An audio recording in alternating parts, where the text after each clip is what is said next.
Back again. Another episode of A Muslim and an Atheist. Breaks bread. What you saying, Pop? I'm good, man. Freezing, but good. Cold. It is kind of cold, isn't it? Summer, winter. It's weird, isn't it? The weather's been strange this year, man. Okay, so we're going to do a video today. It's not really going to be focused on any aspect of whether it's politics. This was just a cinematic film that someone's made about India. This is actually brought to my attention by one of the people who subscribes to the channel and said, watch this, you'll like it. Especially as you know, I'm into my videography and cinematology and all that kind of... Cinematology. I was going to say Scientology then. But yeah. So that's what I'm into, science and film. Get them muddled up. But anyway, so yeah, we're going to do this. What is it chuckling at me for? Why are you chuckling? Because I'm making words up. Yeah, so the cinematography and just the direction aspect of this. I mean, I'm seeing the first scene now and I'm already liking the colour grading, which is crazy because people don't really think about them things. But I do. Anyway, so we'll see what it's saying. We've got no expectations of this one, Pat. It's a light one. It's a light one.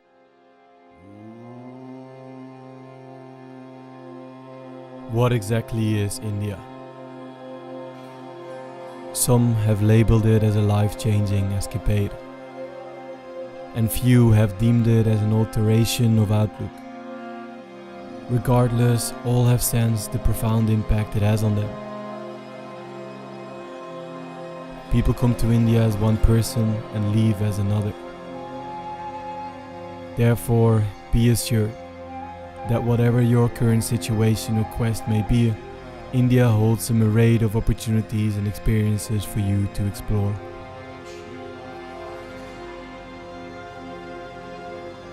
India, Bharat, it's a country of celebration, exploration of mind and body, soul. इनका कहना ये है कि अगर कोई व्यक्ति चाहे कि पूरी दुनिया के लिए अपना योगदान कैसे दे सकता है, जान भी लगा देंगे और इसके शान में, इसके बान में, इसके आन में कुछ भी कमी नहीं आने देंगे इंशाल्लाह. हम सब का यही नारा है. और चलते His yoga didn't have any muscle definition, did he? Do you need to? When you're pumping up, you do get it, ain't it? You're pumping, but he was just doing some real... Yoga is that, man. I don't know if yoga is going to make you like...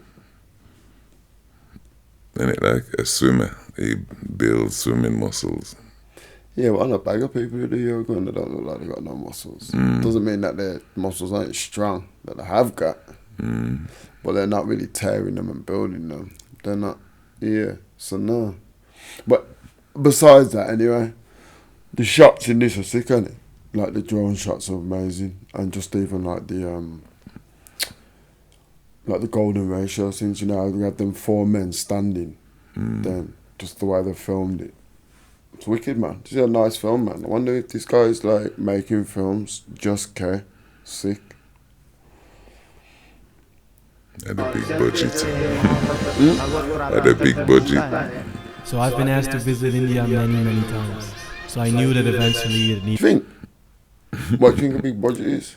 So I think this is him and his camera. Only with the editing to get all them tones and stuff that you've just put in. You just film that. It's not accidental. You have to itch and wait. But it's colour grading, isn't it? So it depends on the film. When you're editing. Yeah, when you're editing. You can make anything look like this. It just depends on how you want the film to feel, innit? Like, I think he's done this very well. It needed to happen. For some reason, I always delayed my visit, but there I was, roaming the streets of India. At first, the sounds, the smells, and it's the consistency of it as well. That's the one thing that's hard, you know, going from shot to shot to shot to make it look consistent throughout the film. The smells and the sights of the country were overwhelming, to say the least, but in the best possible way. Everywhere I turned, there was something new to discover. From the bustling bazaars filled with colorful textiles and spices to the tranquil temples with their intricate carvings and peaceful atmosphere. But most of all, I found myself drawn to the people of India. Their warm hospitality and genuine curiosity about me and my travels were a constant reminder of the country's rich cultural heritage and deep sense of community. I savored every moment I spent chatting with locals. But of course, no trip to India would be complete without visiting the most iconic landmarks and its festivals. And as the celebrations of Holi were just around the corner, we visited India right on time for its craziness and spectacular show.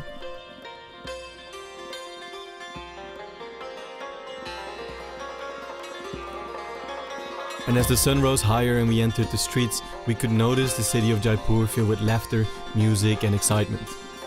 Holi is a festival of colors that marks the arrival of spring and the triumph of good over evil. It's a time when people forget their differences and come together to celebrate life.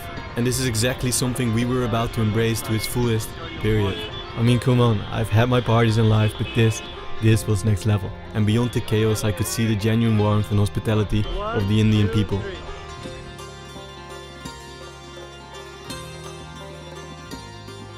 But Holi is also a time for introspection and renewal, where amidst the vibrant festivities, families gather at temples, seeking blessings and offering. So now we are really getting into the streets of Holi and enjoy this amazing day. Let's see what happens. Let's go.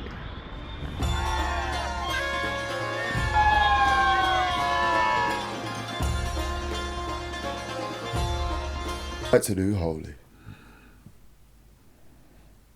This looks vibrant, and what do you think? It looks vibrant. It might not smell vibrant when you're there, though. That's what I would always worry about. That sounds like going to Notting Hill Carnival, though, isn't it? Yeah, I don't go there either. Don't smell too good. Everyone's just sweating over everyone. People like people. Mm-hmm.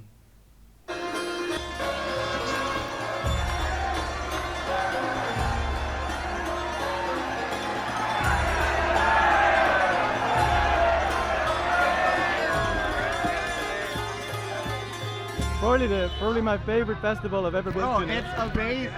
So much fun, so much joy, and everyone's enjoying themselves, bro. How sick.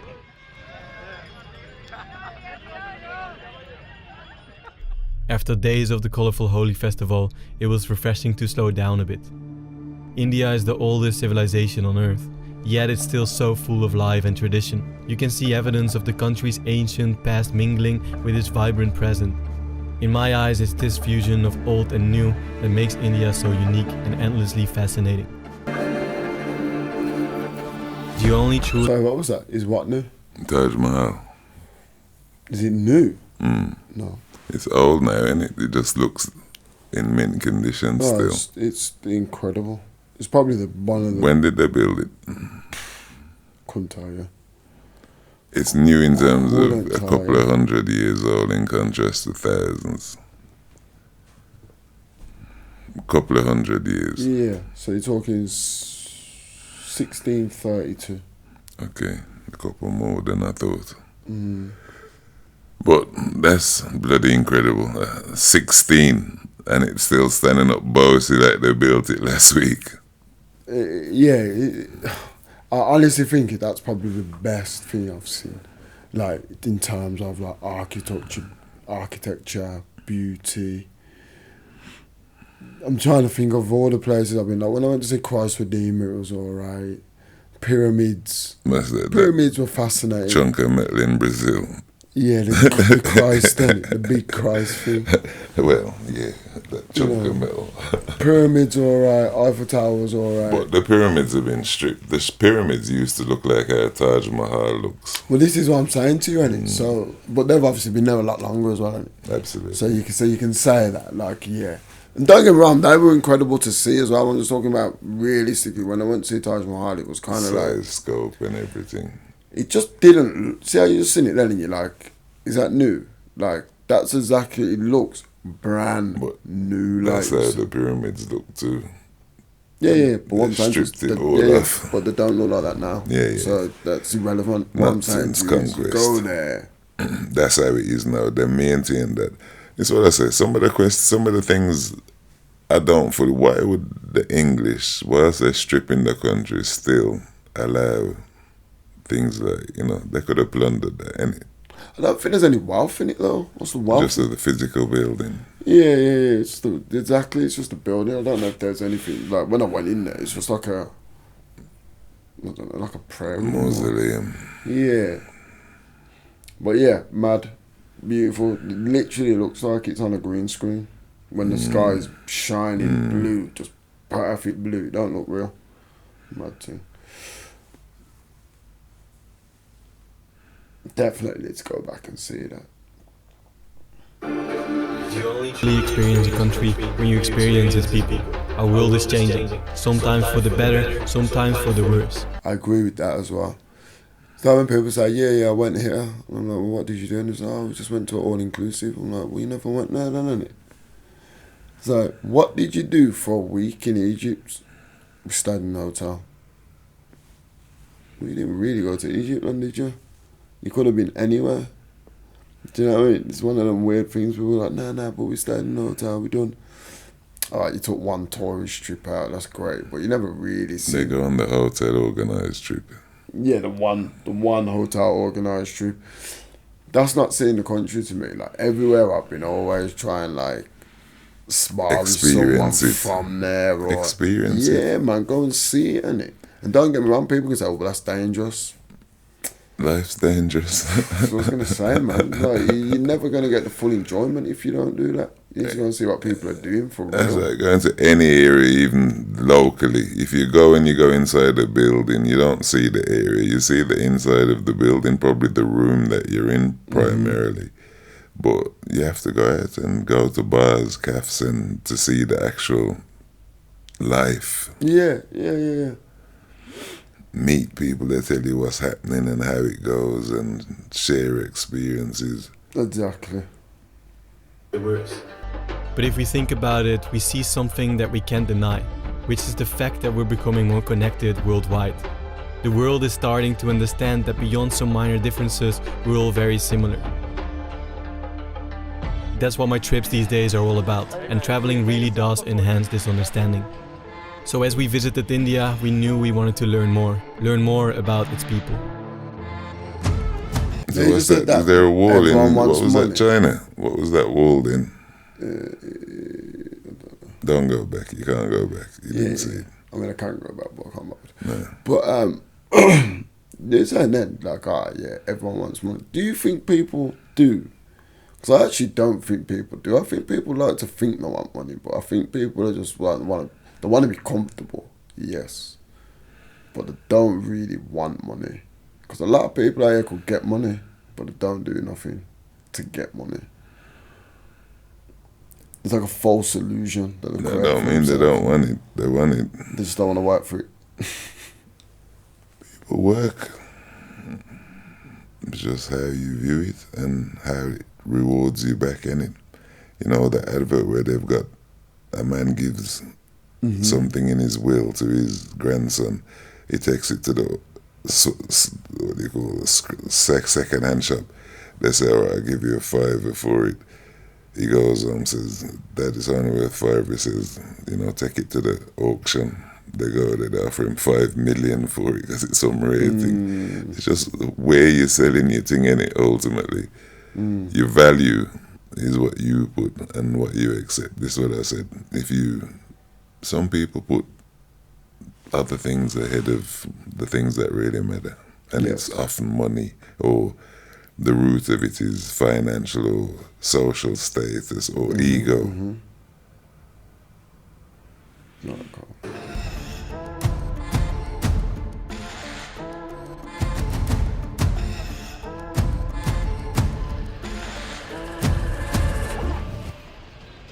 Rohit is a fire dancer and flow movement artist from India. He explained to us that fire dancing has a long history in India and is closely tied to the country's spiritual traditions. In ancient times, fire was seen as a symbol of transformation and purification. So our goal was to combine our passions for art to make something truly unique, and that's exactly what we did.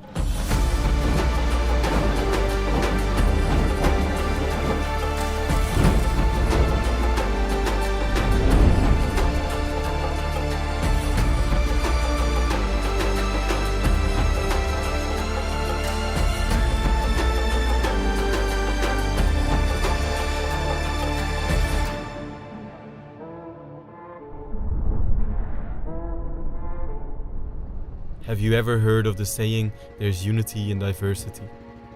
This is what India constantly reminds me of. As we stand here in Varanasi, one of the oldest and holiest cities in the world, I am struck by the incredible... This is where my friend wants to go in. Where? Varanasi. Varanasi. Yeah, I don't really know much about this place to be fair, but this is where he wants to go next year. Kids are saying, nah, we'll go Varanasi. If we go back to India, we'll go Varanasi. So let's have a look. The incredible diversity of people, cultures and beliefs that coexist here.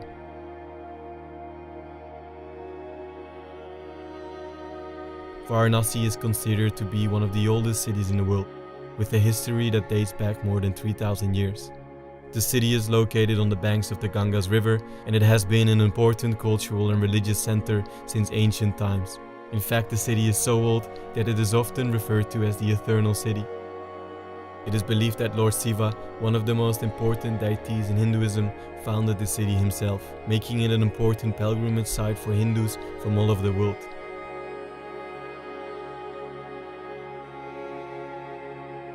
Traveling has been a passion of mine now for a long time. And lately, as I explore new places, I love to dive deeper. For me, these cities are places of both wonder and contemplation. And this is what makes traveling so rewarding. It's the chance to experience new cultures and connect with people from all walks of life. These places are a reminder of the incredible diversity and beauty of our world, and a testament to the power of travel to open our hearts and minds to new experiences. With that being said, traveling has always been a deeply enriching experience for me.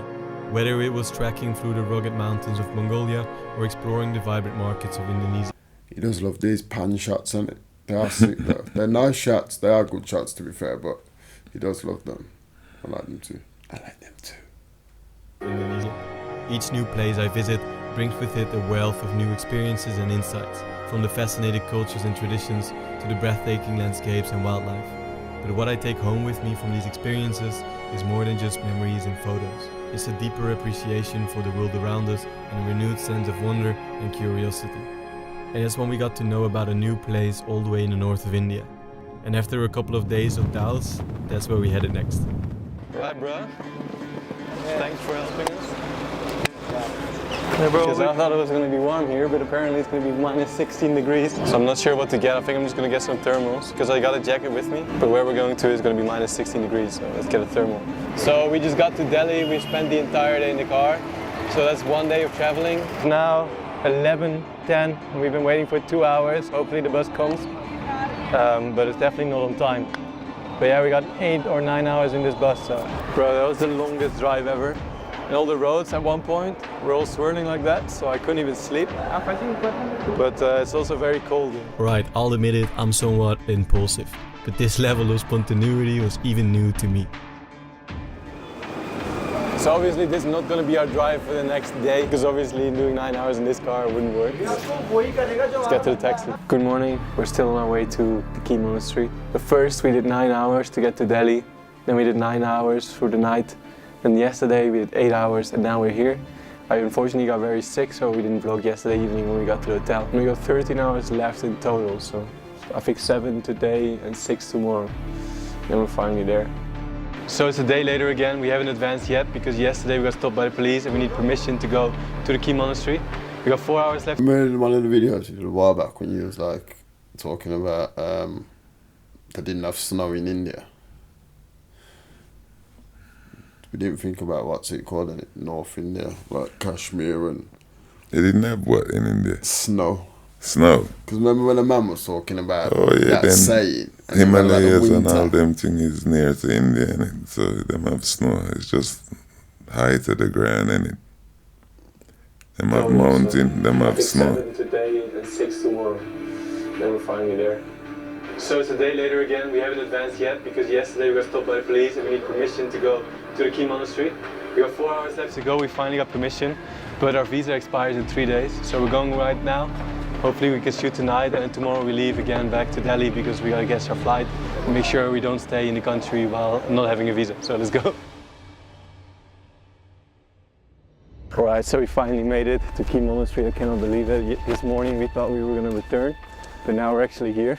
It's at 4,200 meters, so that's why I got exhausted by this walk already. Alright, so far we haven't seen any monks yet, but it says here that there's a silent zone, so we'll probably meet the people who live here. Key Monastery is a Tibetan Buddhist monastery located at 4,200 meters of altitude. It's far out in the Spiti Valley of Himachal Pradesh, India.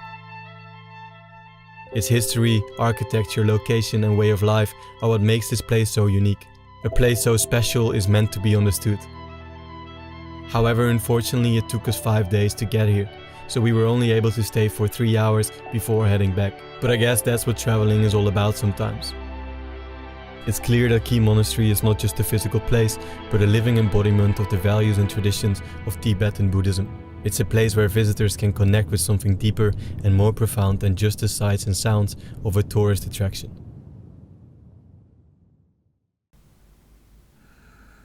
You know, how big is India again? It's not big like Africa, is it? It's not as big as Africa. Big though. It's not as big as Africa, no. Nothing's as big as Africa, but again, how many of them countries? Because same population size, isn't it? Yeah.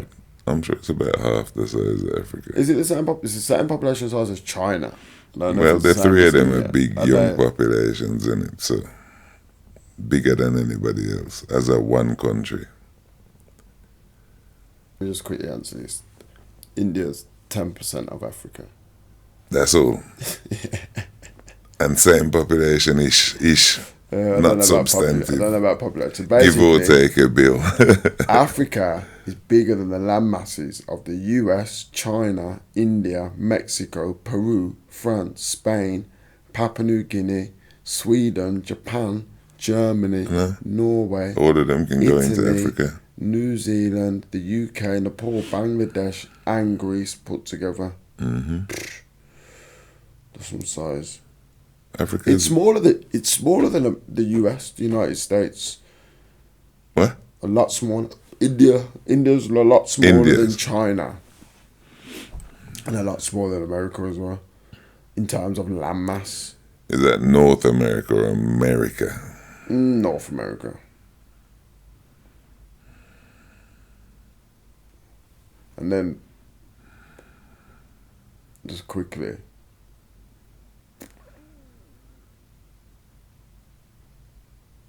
I won't get into populations because that's the next thing. They're huge populations, man. That's crazy, isn't it? So my man travelled for 5 days. For 3 hours. But that's what that is the job, though, isn't it? Like I know, like so a lot of people wouldn't have done that because of that. They would have been like, "Nah, it's not worth it." But it is worth it. Sometimes you have to put that graft in it. Like, I mean, he could have got some better shots, but he was only there for 3 hours. So it would have been nice if he was there for the day, got to see the monks, done his thing. But he still got there and got the shots and showed you it.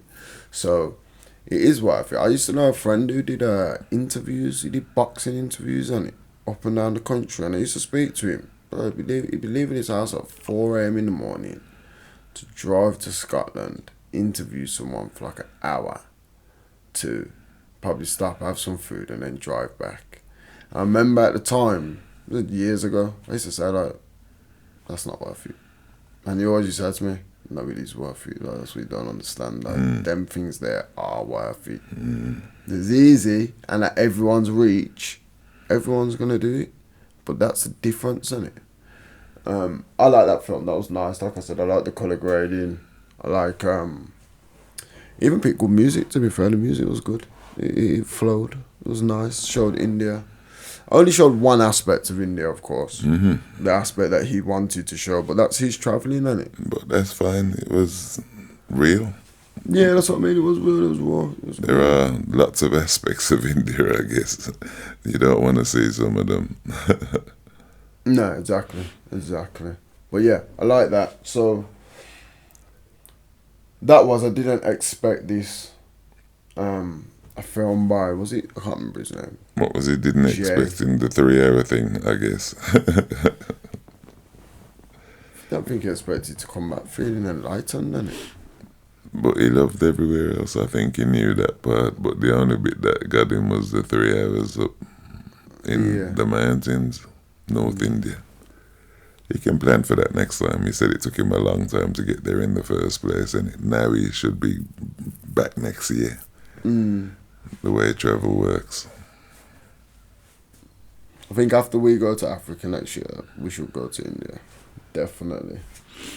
I ain't never going India, bro. Why would you go to India? Africa. I ain't interested in no India. So the only place you're ever going to go for the rest of your life is Africa? The only place I want to go for the rest of my life is Africa, yeah. Why? Because there's 54 countries in Africa. That's true. And I ain't been but to 2 of them. What are the 2? Gambia, Senegal and Gambia. That's true. That's true. My friends just come back from Tanzania. I don't count them northern peripheral European states as Egypt and them thing as a real African experience. Tunisia, Morocco. It's sub-Saharan Africa. Is it Tanzania? Tanzania, East Coast. The East Coast different. Like I said, the influence is different. But West Africa is Mandinka, Wolof people.